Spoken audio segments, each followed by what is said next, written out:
morning. Welcome to Thinking is Contagious. It's Thursday morning, a week away from Thanksgiving, and I just wanted to speak a little bit about what's going on election-wise, the results, the tallies, the ballots, the certifications. Unfortunately, no Kraken sighting so far, and unfortunately a lot of silence from Sidney Powell, who's my last card of hope, my last hope that something will be going in the right direction. I think that the process that we're going through, in some ways, like I've said in other programs, is painful, and it's something that I wish we weren't going through, because the credibility of this country's history gets placed on the line. But by the same token, like I've said, if there is a problem, we got to find out. And I think there's enough smoke for us to look into and see what's causing it and see if there's anything there. And I think that's what we're on track to do. I want to make a couple of comments about, I don't know if you saw Michelle Obama's letter or memo, whatever you want to call it, about her reflection on the peaceful handing over of power between administrations, and how her comportment and conduct and her husband's administration's comportment and conduct, she sort of holds it up as exemplary and says how she toughed through a very difficult defeat of Hillary Clinton and accepted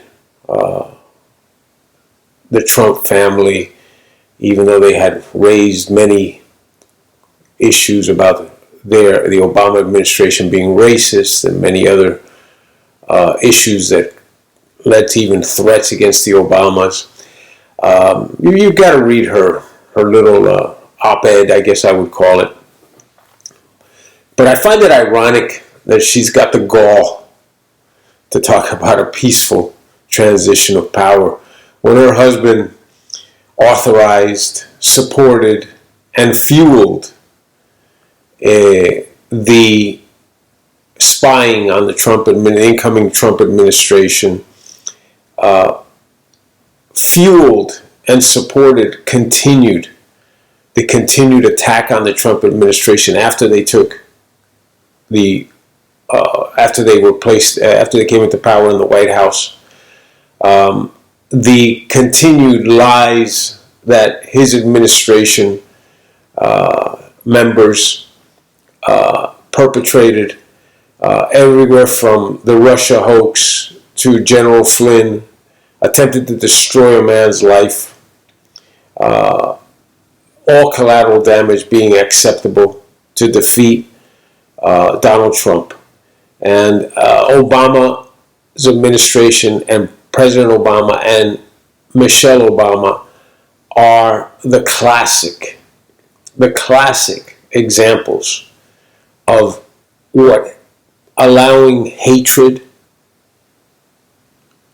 and personal vendettas get in the way of professionalism and doing your job as the elected leader of a nation. And that's what Obama was. And at the end, on the way out, you saw who he really was, and who she was, and who Joe Biden is. You saw it all, because their hatred and their personal agenda, their vendetta to get Trump, overpowered everything they said and did. And I'll tell you why it did. Because Obama and Michelle Obama realized on their way out the door that the only reason that Donald Trump could be elected as President of the United States, a man with absolutely no political qualifications. A television celebrity, a businessman, elected president of this country. And the only reason that that happened was because this country was in shock. This country was repulsed. And this country had its eyes open as to the ineptitude, the fraudulent conduct, and the corruption, the divisiveness, the racism, the promotion of anarchy, the anti-police sentiment, the anti-law and order sentiment, the lies, the ineptitude of foreign policy, the funding of terrorist groups, the funding to the tune of $150 billion on a pallet to Iran. All these things the American public saw, and they were appalled. And they said, we need a complete change of direction. We cannot allow corruption such as this to visit the White House and stay in the White House for another administration. And that's why Hillary Clinton lost, because of her ties to Barack Obama. Obviously, also her corruption. We'll never forget Benghazi, the blood on her hands, and then the lies to cover it up. And that was all the way through the Obama administration as well, with Rice covering up, and Obama covering up, and Biden covering up, and of course Hillary lying through her teeth. But to Hillary there is no lying. There's only the truth according to Hillary. And the apple doesn't fall far from the tree. Corrupt as the Clintons are, Obama saw that as saying, if they can do it, I can do it. And that's where we are today. But you hear Michelle going on to say that she learned of how Bush treated her, the Bush family treated her and her husband with the transition, and that they tried to do the same. Obviously, that was a lie. What they are is hypocrites. To their face, to the Trump family face, they were smiling and greeting them, but behind their back, they were stabbing them in the back. So that's a big difference, Michelle, between you and the Bushes. Don't ever confuse your conduct, your hypocrisy, with what the Bushes did. And I'm not a Bush fan, but with the Bushes, you got a genuine transition of power with no underpinnings of hatred, animosity, or vengeance, unlike with Obama. Is that what you call, Michelle, when they go low, we go high? Is that what you call it? Because I call it lying. I call it hypocrisy. I call it fake. And then you were supposed to listen. She thinks that she's got this following. We're supposed to listen to for advice from her, opinion from her. Why? A woman who sat on a dais, sat at a dais at a luncheon for Harvey Weinstein and called him a wonderful, beautiful human being and a very close personal friend. Where did that go?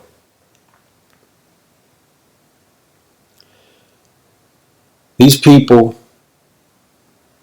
that were part of Obama's administration and Biden's administration, it's carrying over now. And we see where we're at. And we're going to get probably 4 years of this ineptitude, of this corruption, of this fraudulent attempt to redirect the course of this country, redirect a booming economy, redirect an economy that was working for minorities, was working for everyone, home ownership for minorities, record level, income, record level, employment, record level, a booming economy. And we're going to now suffer through the throes of a guy who says he's going to unionize basically the country. A guy who's going to put in minimum wages mandates. A guy threatening to shut down the country for a virus that we're on the verge of herd immunity. You can use whatever numbers you want. Okay, this rapid increase of cases has drawn us probably within 30 to 45 days of herd immunity. And whoever wants to argue that and use their math to turn things around, we're 30 to 45 days away from herd immunity. Couple that with the vaccines. And by the way, vaccines that only could have been accomplished in this type of time frame by an entrepreneurial mindset, not a politician, not any politician on either side of the aisle would have gotten this done. And then we've got the nursing home serial killer, Cuomo in New York, saying not to trust the vaccine, that he's going to have his own independent testing. There's no one on the face of this earth outside of China that has more blood on their hands than Governor Cuomo. He is the son of Sam of nursing homes. There's no one that has demonstrated more incompetence than Mayor de Blasio. He's shutting down New York schools for a self-imposed mandate for a created threshold of 3% infection rate, which the CDC doesn't even coincide with the need for this. We're looking at an administration that's predicting a dark winter. We're looking at an administration that is more than willing to shut down the economy. We're looking at an administration that doesn't care about the effects of mental health on people.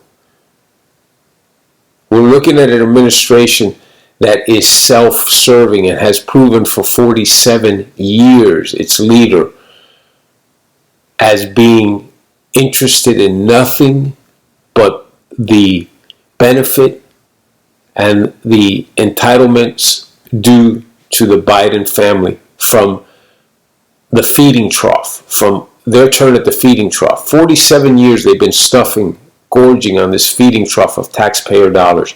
It's not enough for them. Fortunately, again, I think there's a lot to be garnered by the elections outside of the presidential side. We have seen the House, supposedly where the Democrats were going to gain seats, they've lost seats. Their lead has been dwindled. And I think this is a referendum and a mandate from the people of America saying, no, we don't want to defund police. We do want law and order. We do want capitalism to remain in this country. And Republicans gained a good amount of seats. I think it's going to be all told about 8 of them. The Senate will be critical. When you consider the defense, how many seats the Republicans were defending, and the results in both chambers, the mandate is clear. The American people have spoken. We are not going to accept socialism. We are not going to accept lawlessness. We are not going to accept defund the police. It's absurd. It's absurd. And then we have Joe Biden talking about possibly naming people such as Bernie Sanders to labor secretary, a socialist labor secretary. What does that tell you? What direction could that possibly go in? When we're talking about Elizabeth Warren, okay, as Treasury, Elizabeth Warren as Treasury, a socialist, what direction could that possibly go in? And by the way, we're talking about in Biden, in Bernie, and Elizabeth Warren, people who have been decades as quote-unquote public servants when actually they've been self-servants and have accomplished little to nothing. In Biden's case, he's accomplished really, other than that Humvee vote, which I brought up before, which he fought for and was correct on, almost every decision that he has opined on and voted on, he's been on the wrong side. This guy has no feel for anything. He is clueless. He truly is clueless, Joe Biden. And of course, don't ever underestimate the praying mantis. The praying mantis that is Kamala Harris. Just chomping at the bit, waiting to take Joe down. The Senate will be critical. And I believe we're going to have to stomach for 2 years a lot of noise. But when the midterms come along in 2 years, I believe the Republicans will have control of both chambers. And I believe that 4 years of Joe Biden will prove and recreate the situation that we had with Obama. That will say, we cannot allow this to happen again. Let's go and change this up radically. And you will see another radical insertion at 1600 Pennsylvania Avenue of someone who is far from politics as the new president. So Joe Biden will be a step back, but he will be a catalyst for 2 steps forward. And I have hope that the majority of the American people will see what this is all about and realize and not take for granted their liberties and freedoms. Don't take it for granted, because one day they could be taken away from you. The people in Cuba said that would never happen to them. People in Venezuela said that would never happen to them. Look up Defund the Police. Look up Fidel Castro when he took over power in Cuba. You know, one of the first things, obviously he took away the arms. That's one of the big mandates of the liberals. Take away the guns. But you know what else he did? Control and eliminate the police force. Put the police force in the hands of his henchmen. And then he proposed that for the daily mundane activities of traffic control and control of the streets and observing what's going on in the streets, that the Boy Scouts be used as volunteers to take the place, so that his henchmen would not have to do anything other than be the enforcers, his Gestapo unit. And that's what Defund the Police is aimed at as well. So there's correlation between what happened in Cuba and what Defund the Police, the foundation for the Defund the Police movement is. And I hope that you understand, and I hope that we open our eyes, and I hope that we realize that Law and order is what this country is asking for. Democracy and capitalism is what this country is built upon. And the left and the people and the entities and the organizations that want to implode our system must be stopped. And they will be stopped. Because the American people are resilient and the American people understand what's going on. Well, let's see if Sidney Powell finds the Kraken. I am hopeful that we get to the bottom of this and that we clear the name of democracy and the election process and bring it out into the open, good or bad, and move forward. Thank you. I hope that you share this, and I really ask that you subscribe because we want to continue this and move forward and have our voices heard. Thank you and have a good day.